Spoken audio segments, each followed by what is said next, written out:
Buenos días, soy Alonso con Fe y Pensamiento Crítico. Continuando con nuestra lectura de la Biblia, el Antiguo Testamento, el libro de Job, capítulo 36, ¿no es cierto? Capítulo 36 nos toca el día de hoy, en el que seguimos con el discurso intenso de Eliú, un amigo de Job. Discurso acusatorio, acusador de Job, de que tú estás mal, tú tienes que arrepentirte, por eso Dios te ha castigado, tú eres malo, y cuando dices que no lo eres, más malo eres. Así que cállate y arrepiéntete y déjate de tonterías. Básicamente eso es lo que le está diciendo en los últimos 2 capítulos, y tenemos 3 más, donde va a seguir hablando. Está hablando muchas verdades. A Job particularmente es un caso especial, y eso no lo entienden ellos, pero esta es una gran oportunidad de escuchar muchas verdades ciertas para mí, para ti, para todos. Tal vez para Job no en este caso particular, debido a la pureza de su integridad y lo aparentemente inmerecido de su castigo que le ha tocado vivir, y él sin comprender por qué. Así que en el capítulo anterior, la acusación de Eliú terminó siendo: por eso Job abre su boca vanamente y multiplica palabras sin conocimiento, porque él no conoce, no confía en Dios. Él está mal, por tanto confía en él, le dice. Así que eso está pasando. Y continuamos en el siguiente capítulo, el cual es un poquito más largo, ¿no? Este tiene 33 ya. Y añadió Eliú y dijo: no hay defensa aquí que está interrumpiendo nada. Eliú sigue acusando: espérame un poco y te enseñaré.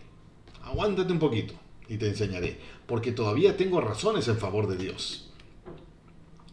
Traeré mi conocimiento desde lejos y atribuiré justicia a mi hacedor.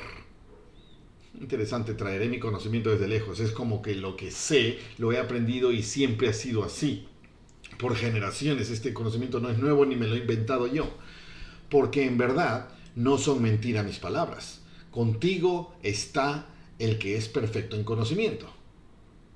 Contigo está el que es perfecto en conocimiento, Dios.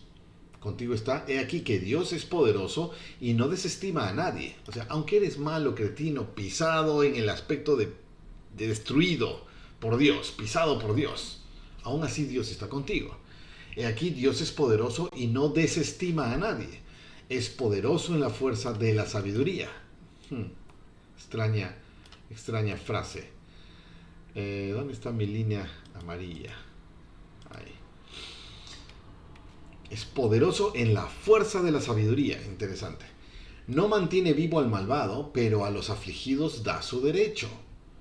No aparta sus ojos del justo, sino que con los reyes los pone en el trono para siempre y son enaltecidos. Job también pensaba eso. A los afligidos da su derecho, no aparta sus ojos del justo, con los reyes los pone en el trono para siempre. Ojo a esto, estas palabras de Eliú están dándole la razón realmente a Job, porque Job dice: esta vida no me sirvió de tanto ser bueno porque igual he sido aplastado. ¿Ok? Me quiero morir ahora.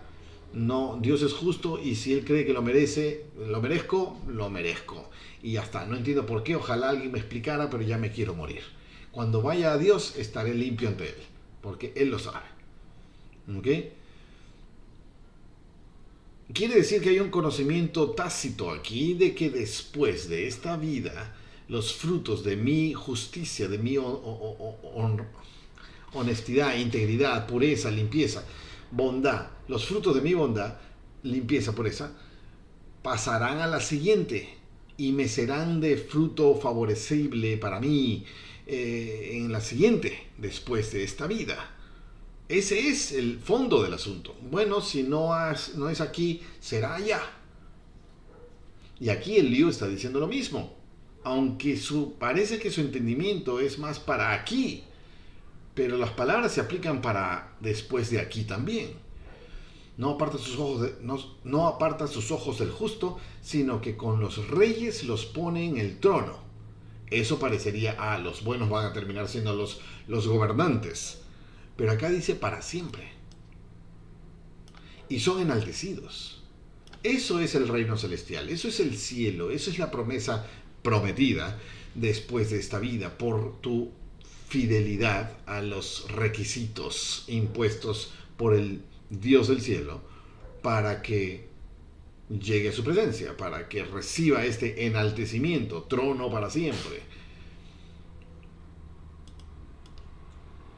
Pero el enfoque es, te está yendo mal porque eres malo, sé bueno y te va a ir bien. Aquí, ese es el enfoque limitado, me parece.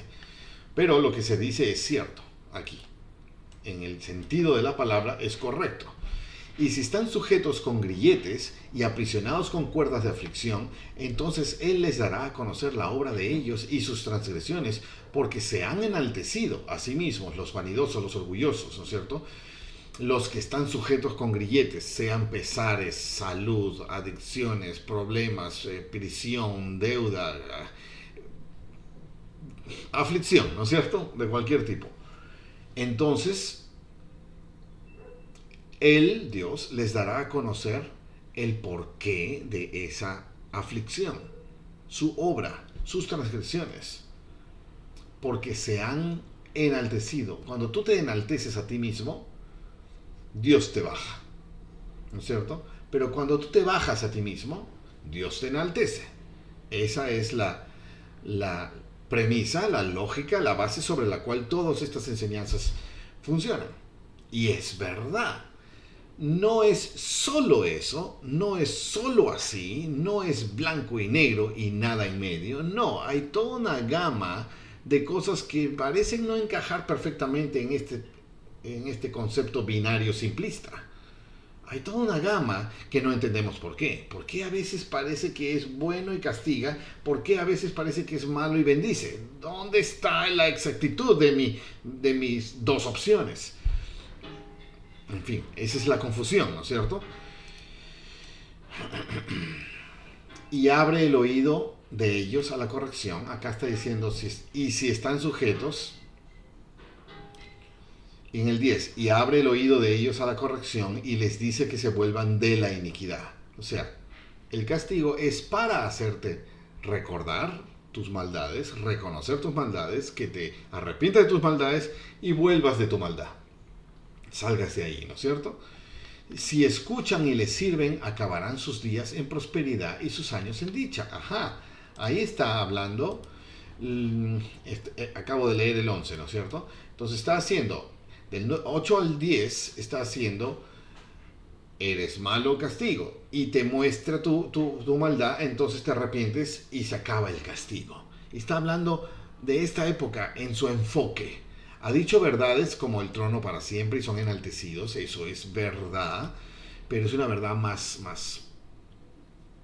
grande, más incluyente de todo, lo cual no parece ser lo que está pensando Eliú, aunque lo está diciendo.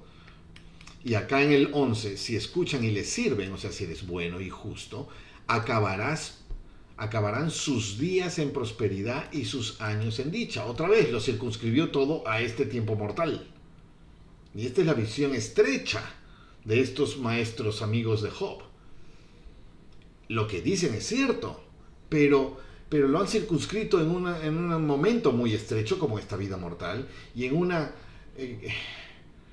una variabilidad muy simplista como malo bueno, bendición castigo, nada más, no hay más.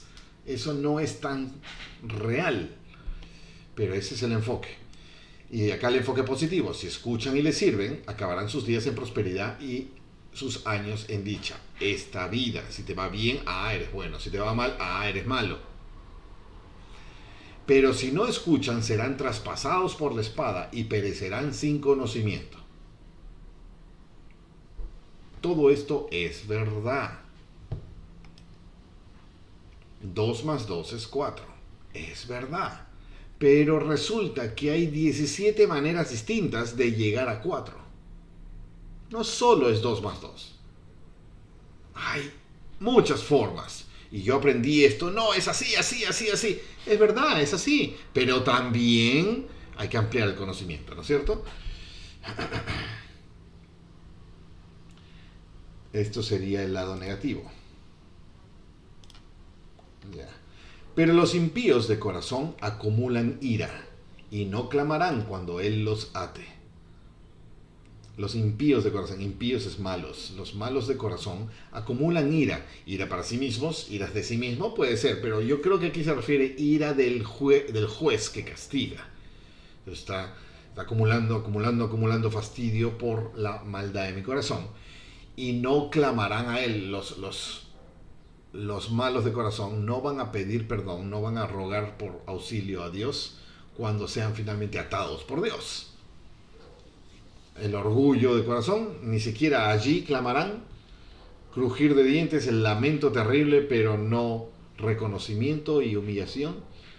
Morirá el alma de ellos en su juventud y su vida entre los sodomitas. Una nueva inclusión aquí de pecado específico.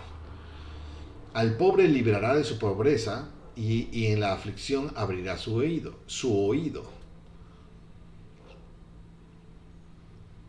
A ver, esto de acá vuelve a ser para los malos. Esto es naranja, ¿no? Los impíos de corazón acumulan ira y no clamarán cuando Él los ate. Acumulan ira debido a la siguiente frase, no van a rogar por perdón. Parece que la acumulación de ira es en el propio malvado. Los de corazón malo acumulan ira. No puedo negarlo. Hay venganza, hay recelo, hay envidia, hay maldad. Acumulan ira. Y cuando llegue el juicio y sean atados, tanta ira van a tener que ni siquiera van a pedir perdón, ni siquiera van a clamar por ayuda, auxilio. Encaja también. Ahora, morirá el alma de ellos en su juventud. Impíos de corazón y acumulados de ira, orgullosos que no claman por ayuda, muere su alma en su juventud. Su juventud podría ser la edad joven o podría ser esta etapa mortal. Y su vida entre los sodomitas. Pero hay un punto y coma acá. Morirá el alma de ellos en su juventud, punto y coma, y su vida entre los sodomitas, punto. ¿Qué tiene que ver esta frase acá? Sodomitas es la referencia a la homosexualidad, tanto masculina como femenina, ¿no es cierto? Varón con varón, mujer con mujer, es sodomía, la sodomía, por la ciudad de Sodoma y Gomorra, que era la representación histórica en las escrituras de ese pecado sexual, esa aberración, abominación sexual. Y hay la historia, ¿no? de Abraham cuando su sobrino Lot vivía en Sodoma y Gomorra y vinieron los ángeles a destruir. Ya hemos pasado por esa historia. Y le ofrece a sus hijas y no querían mujeres, querían a los varones que habían entrado a su casa y sácalos. Y hay otra historia parecida. En fin, esa es la sodomía. Y acá dice homosexualidad, comportamiento, varones prostitutos, adoradores de ídolos de la fertilidad, homosexualidad, comportamiento homosexual. Ok. Pero no entiendo qué tiene que ver esta frase en esta línea de pensamientos. La maldad de corazón acumula ira, tanto mía como del juez que me va a juzgar. Y mi vanidad y mi orgullo y mi cólera no me van a permitir clamar, van a hacer que yo no clame ayuda, auxilio, perdón, cuando Él me ate, si soy impío de corazón. Impío de corazón. Ahí está la clave. Impío de corazón involucra esto, la sodomía. Los impíos de corazón acumulan ira y no clamarán cuando Él los ate, y morirá el alma de ellos en su juventud y su vida entre los sodomitas. Ni siquiera por ser sodomitas, no, entre ellos. Puedo estar entre ellos y no ser de ellos, podría, supongo, pero no veo el sentido acá. Como que muy postizo, me lo han enchufado ahí no teniendo mucho sentido. Voy a preguntar al asistente esto. Y nos falta bastante, entonces pensaba y llegar al final y luego preguntar, pero si falta bastante tal vez es hora de preguntar ahora. Pero la pregunta va a ser fuera de contexto, ¿no? ¿Cómo hago la pregunta? Versículos 13 y 14. Capítulo 36. A ver, vamos a ver. ¿Dónde está? Acá. Vamos a ver. Según el capítulo 36 del libro de Job,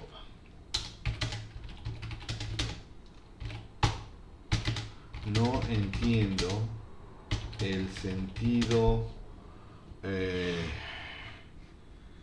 conversacional, el sentido, sí, conversacional de la palabra sodomita en este discurso de Eliú.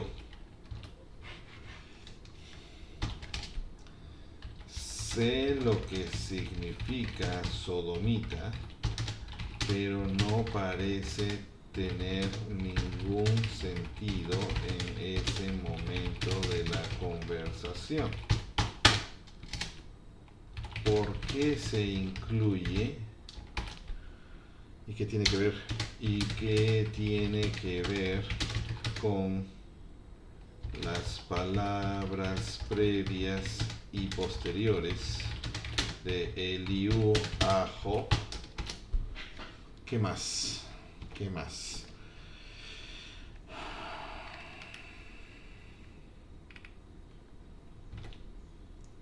A ver, ¿qué me dice ahí? Entonces no le he pegado a la escritura, pero haciendo referencia al capítulo 36 del libro de Job, supongo que va a ir, leerlo todo, extraer la parte que usa esta palabra. Debí mencionar qué versículo tal vez, ¿no? Porque si lo menciona otra vez, entonces la voy a confundir.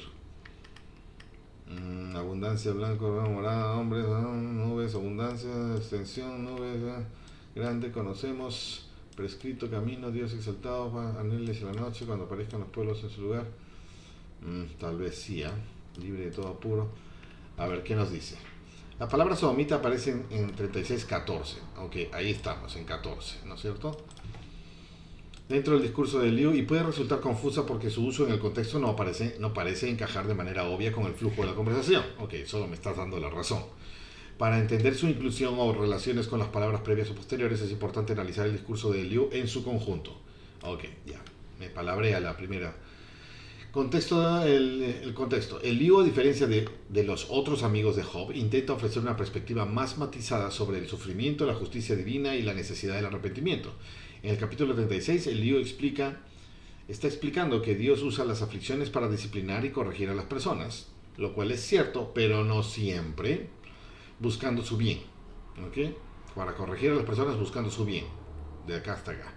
Argumenta que los justos, si escuchan la corrección divina, prosperarán, pero los impíos, si persisten en su rebeldía, enfrentarán consecuencias graves.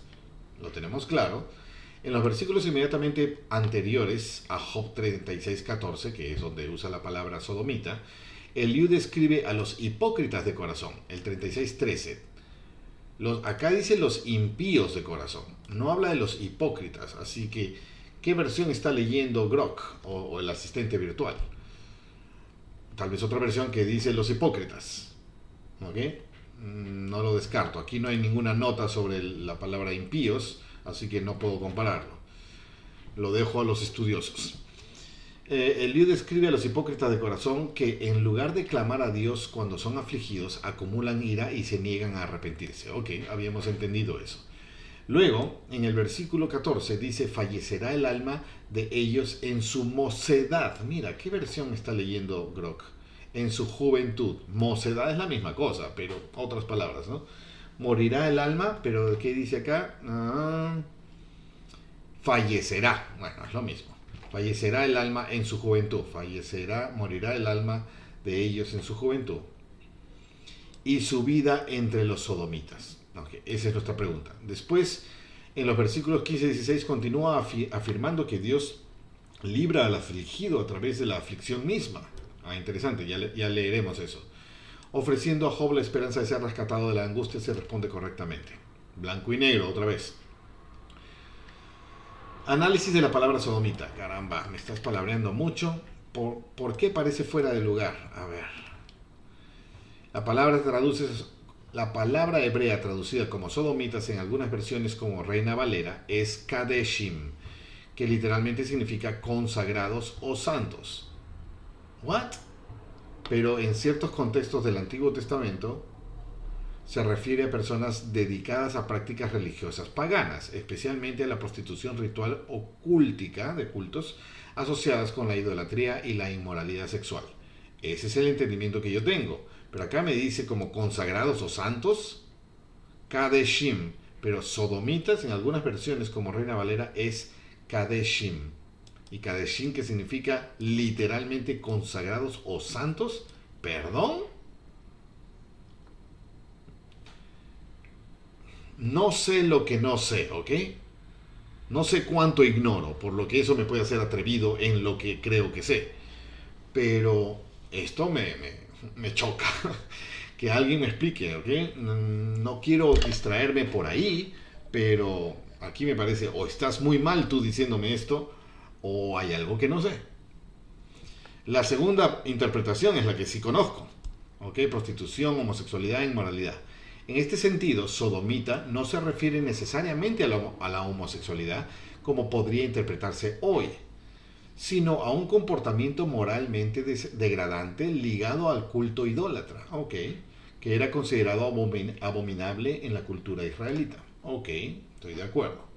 Puede no ser exactamente homosexualidad, puede ser idolatría o perversiones degradantes, moralmente degradantes. Podría ser. Entonces, en este versículo, el Liu parece estar usando esta palabra para enfatizar el destino trágico de los impíos, esa palabra sí, que rechazan la corrección divina. No está hablando específicamente de Sodoma ni de un pecado sexual particular, sino que emplea sodomitas como un término que evoca depravación moral extrema y un estilo de vida que lleva a la destrucción. Ok, me quedo medianamente satisfecho con esa idea. La mención de morir en su mocedad o en su juventud refuerza la idea de un final prematuro y deshonroso. Muy bien, entonces lo que acepto de todo esto es la posibilidad de que la palabra sodomita no sea exclusivamente homosexualidad, sea simplemente inmoralidades, perversiones, pecados degradantes, ¿no? Moralmente degradantes, comportamiento, idolatría, ¿ok? Puede ser, estoy de acuerdo con eso. ¿Por qué se incluye y cómo se conecta con el discurso? 4 puntos. ¿Por qué parece fuera de lugar? Conclusión. A ver, voy a brincarme todo esto porque no quiero ocupar demasiado tiempo. La inclusión de sodomitas en este versículo cumple varias funciones. Advertencia severa, conexión a las palabras previas, relación con las páginas posteriores, ok, vamos a incluirlo. Contexto cultural, términos kadeshim evocaban prácticas asociadas con la idolatría y la corrupción moral. Ya, kadeshim involucraba, aquí al principio vimos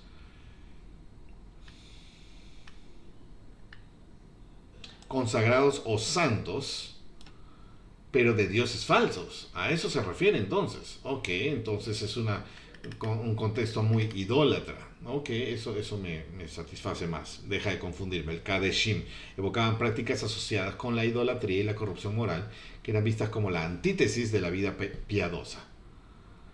El Liu, al usar estas palabras, probablemente apela a las asociaciones para reforzar su argumento de que Dios castiga a los impíos y recompensa a los que se arrepienten. Blanco, negro, ¿no es cierto?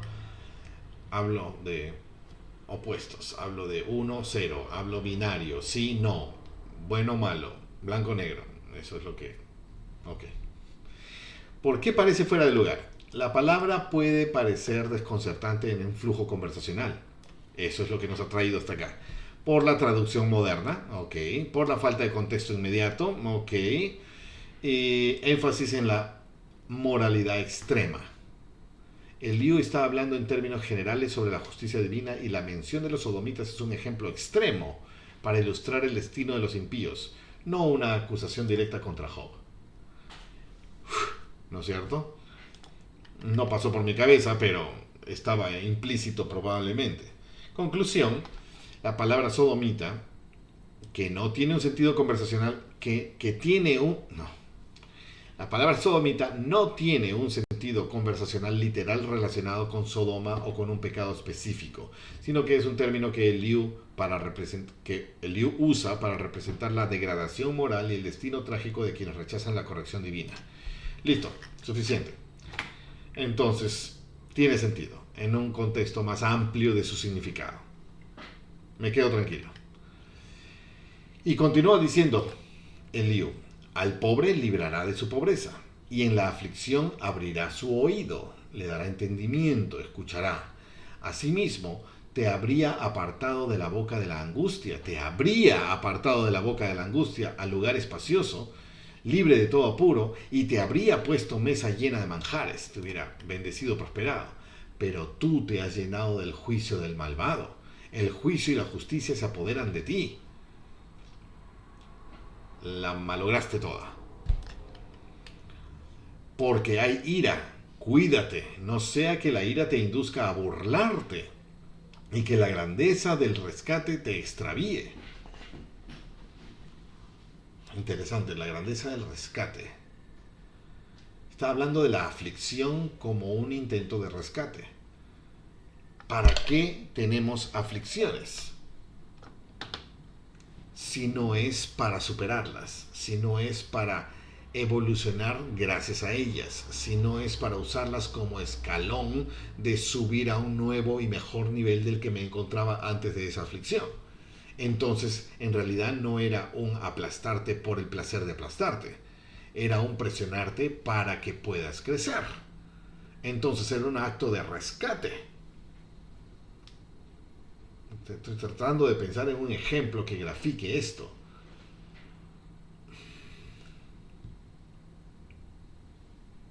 Un ejemplo que grafique esto. No tengo muchos. Podría ser ilusorios. Una vez, este es un ejemplo muy tonto, yo estaba escalando una montaña. Era muy aficionado a escalar montañas sin equipo de escalada. O sea, sin sogas, sin seguros, sin mosquetones, sin crampones, sin ganchos, sin nada, a manos libres. Y mis pininos, mis primeros intentos eran algunas montañas verticales y cercanas al lugar donde yo vivía. Y bueno, ese era yo. No voy a justificar la tontería del riesgo que vivía en su momento. Pobre mi madre, que vivía de rodillas rogando al cielo por mi protección. Cosa que tengo un par de milagros que no debieron ocurrir, pero ocurrieron.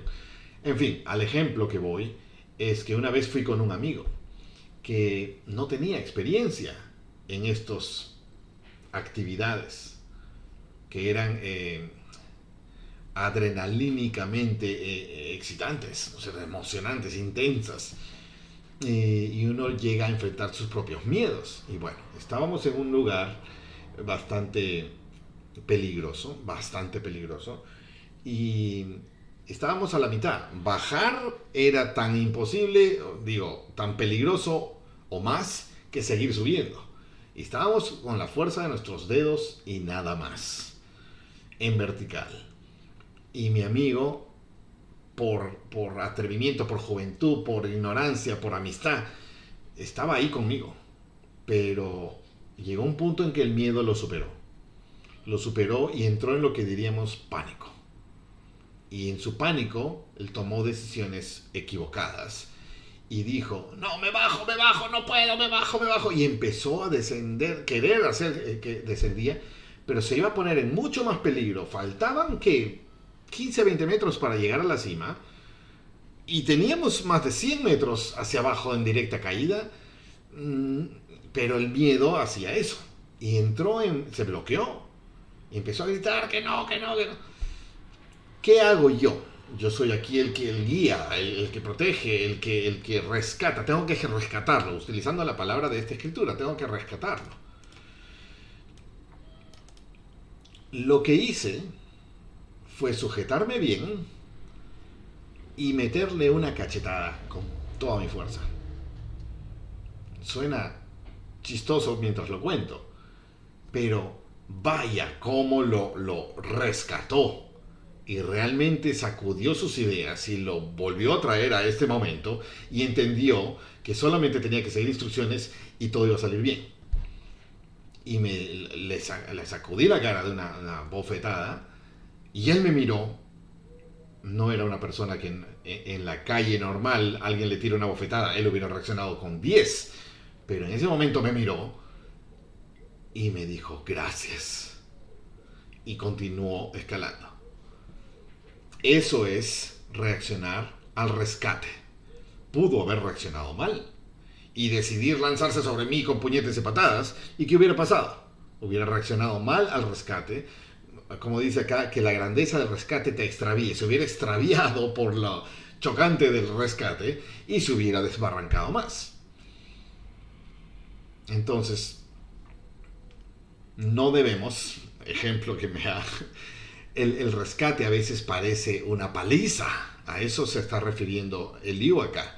Cuídate no sea que la ira te introduzca a burlarte y que la grandeza del rescate te extravíe. No lo entiendas y sientas que es contra ti. O sea, yo te he dado una bofetada en este ejemplo, pero no es porque te odio, para nada. Es una acción de rescate. Recapacita, sacúdete, despierta.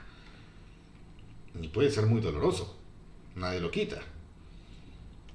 Pero si la asumes, te rescata. Si no la asumes, te extravías. Peor.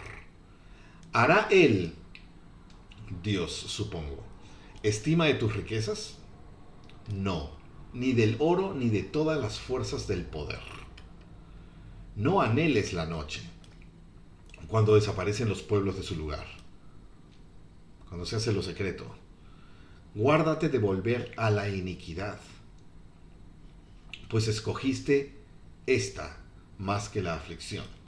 ¿Por qué lo acusa con tan aparente seguridad? Porque pues estás sumamente castigado. Obviamente eres un gran pecador. Deja de buscar el pecado, deja de ser malo. Yo no he visto que hagas pecados, no te he visto ser malo, pero obviamente eres malo, si mira el tamaño de tu castigo. Se ve la lógica, ¿no? Lo cual usualmente es cierto, pero no siempre. He aquí que Dios es exaltado en su poder. ¿Qué maestro es semejante a él? ¿Quién le ha prescrito su camino? ¿Quién le va a enseñar qué hacer, qué no hacer? ¿Quién le dirá iniquidad has hecho? ¿Quién le dirá Dios te equivocaste? El que lo diga es absolutamente soberbio y atrevido, hay peores palabras, o sumamente ignorante, el que pueda acusar a Dios de cualquier cosa. Acuérdate de engrandecer su obra, de la cual han cantado los hombres. Ok, hasta aquí nomás voy a marcar. Porque la ira, cuídate que te burlan, porque todo es llenado de juicio del malvado. Asimismo te habría apartado, al pobre librará, a ti te habría puesto en mesa llena de manjares, pero tú has llenado de juicio malvado, y tú has hecho esto, y tú has hecho esto, y tú has hecho esto, ¿no? Esto es muy valioso, muy valioso. Ya no sé ni cómo marcarlo ya. Es muy valioso porque es cierto el 99,99 veces por ciento de las veces, ¿no es cierto? Acuérdate de engrandecer su obra, de la cual han cantado los hombres. Todos los hombres la han visto, y el hombre la mira de lejos. He aquí, Dios es grande, y nosotros no le conocemos, ni se puede rastrear el número de sus años. Él atrae las gotas de agua, transforma el vapor en lluvia, la cual destilan las nubes, goteando en abundancia sobre los hombres. Además, ¿quién podrá comprender la extensión de las nubes y el sonido estrepitoso de su morada? En los truenos, ¿no? He aquí que sobre él extiende su luz, he aquí que sobre él extiende su luz y cubre las profundidades del mar. Pues por esos medios juzga a los pueblos, da comida en abundancia, con las manos encubre la luz y le manda dar en el blanco. El trueno anuncia su presencia, asimismo el ganado anuncia lo que se manifiesta. Muy bien, todo esto es una figura literaria de cómo podemos ver la grandeza de Dios observando la naturaleza, ¿no es cierto? Acuérdate de su gran obra, ya se me fue, en la cual han cantado los hombres. Es verdad, todas las generaciones han prestado mucha atención y han tenido mucho impacto al observar el poder de la naturaleza, ¿no es cierto? No somos nada, nos podemos parapetar de las mejores maneras, pero viene un evento natural y mira, somos gusanos para las fuerzas de la naturaleza. Llámalo huracanes, tornados, diluvios, no es diluvios, tsunamis y maremotos, terremotos, volcanes. ¿Qué defensa tenemos cuando alguna de esas cosas nos sobrevengan? Nada. ¿Ok? Y debido a las explicaciones, o la falta de explicaciones científicas que en esta época se tienen respecto a estos movimientos telúricos naturales, climatológicos, ¿cómo se llama? Atmosféricos y todo esto, debido a la falta de entendimiento científico de esto, entonces atribuían a eso nomás las evidencias de un Dios que está encima de nosotros, gobernándolo todo, y hay que estar humildemente agradecidos y buenos para con Él siempre. ¿No es cierto? Es una visión muy infantil, llamémosla de una manera, acertada en el sentido de lo que provoca en mí. Porque si provoca en mí lo mejor posible, entonces qué bien que lo veas así. Una vez que aprendemos más los mecanismos físico-naturales de la naturaleza, entonces nuestra expansión de entendimiento para entender al Dios que maneja todo este sistema es mucho más elevada, ¿no es cierto? Y cuanto más aprendo de las ciencias, más admiro a Dios. Es absolutamente increíble. Y siempre llegamos al límite de nuestro conocimiento. Y eso nos hace hasta ahí nomás llegar, como para ellos era hasta la nube, la lluvia, el agua y nada más, ¿no es cierto? Ahora nosotros nos expandimos en conocimiento a mucho más allá, hasta nuestro límite, donde no entendemos más. Big Bang, y qué hay más allá, y qué hubo antes de, y el bosón de Higgs, y la antipartícula, y lo física cuántica, y los comportamientos entangled, ¿cómo se dice? Interrelacionados. Mecánicas que no comprendemos. Cómo es que la realidad se afecta por el observador y el comportamiento diferente de las partículas. No quiero entrar en eso, pero esos son nuestros límites de nuestro conocimiento actual. Y llega un punto donde no sabemos más. Qué fascinante es tirar nuestros conocimientos a niveles superiores a antes y tratar de comprender lo que no comprendemos, que viene de una manera, de un Dios, de una fuerza, de una ley, de un sistema creado que aún tenemos que entender. Queremos entender. Y ese es el Dios creador, ese es el Dios que toca mi corazón, ese es el Dios que creó este sistema de bendición y castigo sujeto a mi necesidad y comportamiento. No es blanco y negro. A veces parece que se me castiga antes de haber cometido pecado, lo cual no era castigo, sino ahora entiendo que era preparación para lo que se venía, como la preparación para un arbolito. Viene el tornado y va a arrasar con todo. Pero este arbolito quiere estar listo para el tornado. Porque soy super árbol. Pero no estás listo. Entonces voy a prepararte.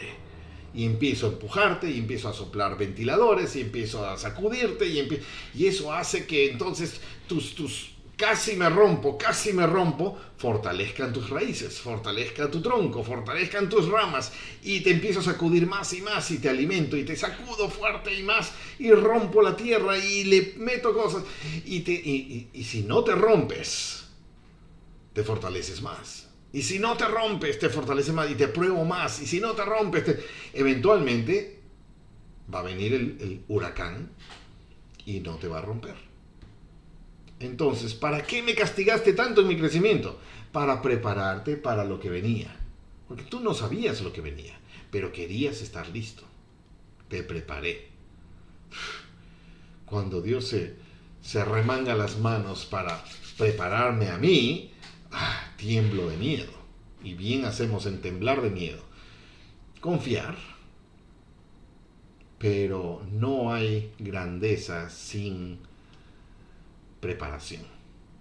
Y la preparación es intensa. Job está pasando por ello. Ellos no lo entienden claramente. Están estancados en la lógica de bueno, bendición, malo, castigo. Y si solo veo castigo, entonces malo. Si solo veo bendición, entonces bueno. Antes eras bendecido, pensábamos que eras bueno. Ahora eres castigado. Sorpresa, eres malo. Arrepiéntete. Y si dices que no eres malo, arrepiéntete más todavía. Esa es la lógica aquí.